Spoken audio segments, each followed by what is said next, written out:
জানিয়ে দেব সর্বশেষ আপডেট বাংলা সংবাদ। শুরুতেই থাকছে শিরোনাম। প্রথমেই জানিয়ে দেব বিরজানদের রাইসির শেষ শ্রদ্ধানুষ্ঠানে মানুষের ঢল। আরো জানিয়ে দিব রাইসির স্ত্রী কে এই জামিলেহ আলামুল হুদা। এখন জানিয়ে দিব ফিলিস্তিনিকে মুক্ত করার প্রতিশ্রুতি পূরণ হবে বললেন আয়াতুল্লাহ খামেনি। এরপরে জানিয়ে দিব ফিলিস্তিনিকে স্বীকৃতি দিয়েছে জাতিসংঘের 143টি দেশ।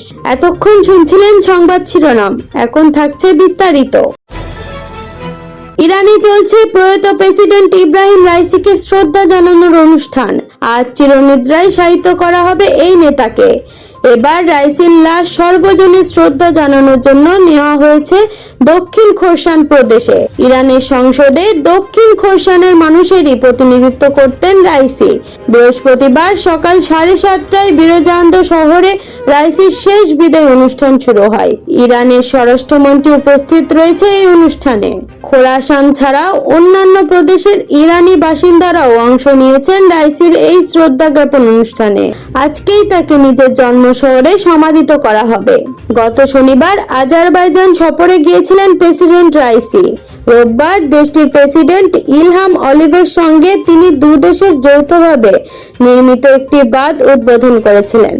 সেখান থেকে 3টি হেলিকপ্টার বহন নিয়ে ইরানের পূর্ব আজারবাইজান প্রদেশের রাজধানী তাবরিজে ফিরছিলেন রাইসি ও তার সঙ্গে থাকা অন্য কর্মকর্তারা। পথে পূর্ব আজারবাইজানের জলফা এলাকার কাছে দুর্গম পাহাড়ে রাইসিকে বহনকারী বেল 212 মডেলের হেলিকপ্টারটি বিধ্বস্ত হয়। পরে হেলিকপ্টারটিতে থাকা সব আরোহীর মৃত্যুর কথা নিশ্চিত করেন ইরান সরকার। অবশ্য অন্য দুটি হেলিকপ্টার নিরাপদে গন্তব্যে পৌঁছায়। এদিকে রাইসির হেলিকপ্টার বিধ্বস্ত হওয়া দুর্ঘটনা নাকি পরিকল্পিত তা নিয়ে প্রশ্ন উঠছে। এরই মধ্যে তদন্ত শুরু হয়েছে। দুর্ঘটনার তদন্তে উচ্চপদস্থ একটি প্রতিনিধি দলকে দায়িত্ব দিয়েছেন ইরানের সশস্ত্র বাহিনীর chief of staff major general Mohammad বাঘেরি। ইরানের দ্বিতীয় সর্বাধিক জনবহুল শহর মাশহাদে 1965 সালে জন্মগ্রহণ করে জামিলেহ আলামুল হুদা। একই শহরে জন্মগ্রহণ করে তার স্বামী রাইসিও। জামিলেহ শহীদ বেহেশতি বিশ্ববিদ্যালয় থেকে শিক্ষা আর দর্শন ডক্টরেট ডিগ্রি অর্জন করেন। জামিলেহ আলামুল হুদা 18 বছর বয়সে হেলিকপ্টার দুর্ঘটনায় নিহত ইরানের প্রেসিডেন্ট ইব্রাহিম রাইসিকে বিয়ে করেছিলেন। এই দম্পতির 2টি কন্যা সন্তান আছে। তাদের 2 মেয়ে সম্পর্কে খুব বেশি তথ্য জানা যায় না। পুরো পরিবার সম্পর্কে কঠোর গোপনীয়তা বজায় রাখা হয়। 2001 সালে জামিলেহ শহীদ বেহেশতি বিশ্ববিদ্যালয়ের নেতৃত্ব ও শিক্ষাগত উন্নয়ন বিভাগের অনুষদের সদস্য হন। তিনি সমাজে নারীদের ভূমিকা সম্পর্কে তার স্পষ্টবাদী দৃষ্টিভঙ্গির জন্য বিশ্বজুড়ে একজন বিতর্কিত ব্যক্তি। 2023 সালের জুন মাসে ভেনিজুয়েলার রাষ্ট্রীয় টিভির সঙ্গে এক সাক্ষাৎকারে তিনি বলেছিলেন, স্বাধীনতার নামে নারীরা কর্মক্ষেত্র সহ বিভিন্ন ক্ষেত্রে যৌন নির্যাতনের শিকার হচ্ছে। দেশটির টেলিসুট টিভি চ্যানেলে তার স্বামীর সঙ্গে কথা বলার সময় তিনি বলেছিলেন, নারী অধিকার সংস্থাগুলো পারিবারিক সহিংসতার ঘটনার উপরই খুব বেশি আলোকপাত করে, যেখানে পরিবারের বাইরে সংগঠিত ও সহিংসতায় অনেক বেশি গুরুত্বপূর্ণ। ফিলিস্তিনিকে ইসরায়েলের হাত থেকে মুক্ত করার ঐশ্বরিক প্রতিশ্রুতি পূরণ করা হবে বলে জানিয়েছেন ইরানের সর্বোচ্চ নেতা আয়াতুল্লাহ আলী খামেনি। ইরানের প্রেসিডেন্ট ইব্রাহিম রাইসি এবং তার সফরসঙ্গীর মৃত্যুর পর ফিলিস্তিনের ইসলামী প্রতিরোধ আন্দোলন হামাসের রাজনৈতিক ব্যুরোর প্রধান ইসমাইল হানিয়া সহ একটি প্রতিনিধি দল বুধবার খামেনির সঙ্গে সাক্ষাৎ করেন। এই সময়ে খামেনি কথা বলেন। খবর তাসনিম নিউজের।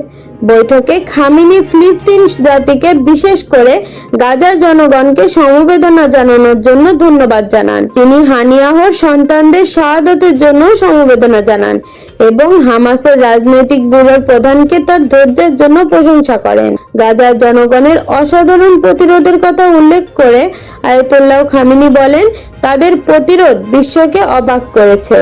তিনি বলেন, কে বিশ্বাস করবে যে একদিন মার্কিন বিশ্ববিদ্যালয়ে ফিলিস্তিনি সমর্থনে স্লোগান উঠবে এবং ফিলিস্তিনের পতাকা উঠবে?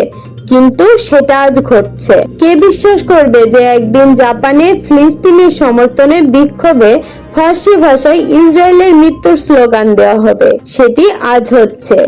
তিনি উল্লেখ করেন যে ফিলিস্তিন সম্পর্কিত ভবিষ্যতে এমন ঘটনা ঘটতে পারে যা বর্তমানে অকল্পনীয় বলে মনে হতে পারে। আল্লাহর ঐশ্বরিক ক্ষমতায় সেই দিন আসবে যখন ফিলিস্তিন মুক্ত হবে এবং একটি স্বাধীন রাষ্ট্র প্রতিষ্ঠিত হবে। গত বছর 7 অক্টোবর ফিলিস্তিনের অবরুদ্ধ গাজা উপত্যকায় ইসরায়েলি অগ্রাসন শুরু হওয়ার পর সম্প্রতি ইউরোপ জুড়ে গাজাবাসী তথা ফিলিস্তিনের প্রতি সমর্থন বাড়তে শুরু করেছে।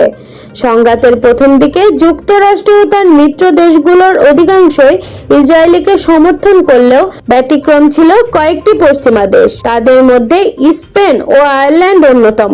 এবার ফিলিস্তিনিকে স্বাধীন রাষ্ট্র হিসেবে স্বীকৃতি দিল দেশ দুটি। আরেক পশ্চিমা দেশ নরওয়েও এই স্বীকৃতির ঘোষণা করেছে। কাতার ভিত্তিক সংবাদ মাধ্যম আল জাজিরার প্রতিবেদনে বলা হয়েছে, বিভিন্ন সময়ে বিশ্বের 143টি দেশ ফিলিস্তিনিকে রাষ্ট্র হিসেবে স্বীকৃতি দিয়েছে।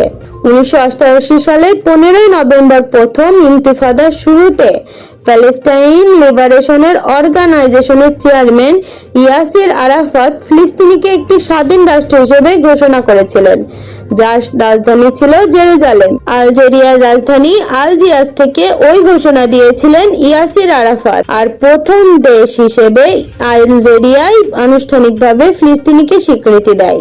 আলজেরিয়ার স্বীকৃতি দেওয়ার পর ওই বছরেই ফিলিস্তিনিকে স্বাধীন রাষ্ট্র হিসেবে স্বীকৃতি দেয় Bahrain, Indonesia, Iraq, Kuwait, Libya, Malaysia, Mauritania, Morocco, Somalia, Tunisia, তুরস্ক, Yemen, Afghanistan, Bangladesh, Cuba, Jordan, Madagascar, মাল্টা।